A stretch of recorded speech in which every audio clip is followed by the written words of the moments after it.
ദൈവമാതാവ് എന്നുള്ള വിളിക്കേണ്ടാന്നോ അതല്ലെങ്കിൽ പരിശുദ്ധ അമ്മയ്ക്ക് സ്ഥാനം ഇല്ലാന്നോ ഒന്നുമല്ല പറഞ്ഞിരിക്കുന്നത്.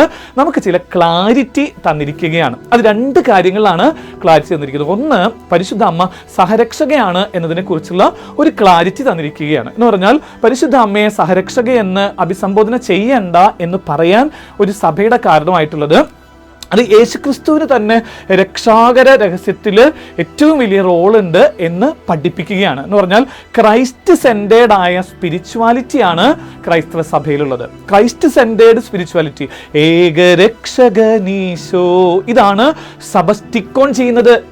ഈ ഏകരക്ഷകനായ യേശുക്രിസ്തുവിന് സ്ഥാനം ചില സെക്റ്റുകൾ മറ്റുള്ളവരൊക്കെ ചേർന്ന് എക്സാജറേറ്റ് ചെയ്ത് അത് പരിശുദ്ധ അമ്മയിലേക്ക് മാറുന്നു എന്ന് സഭ കണ്ടതുകൊണ്ടാണ് അങ്ങനെയല്ല, ഏകരക്ഷകൻ ക്രിസ്തുവാണ് എന്ന് സഭ അടിയുറച്ച് പറയുകയാണ് ഈ പുതിയ അവസ്ഥയിലൂടെ.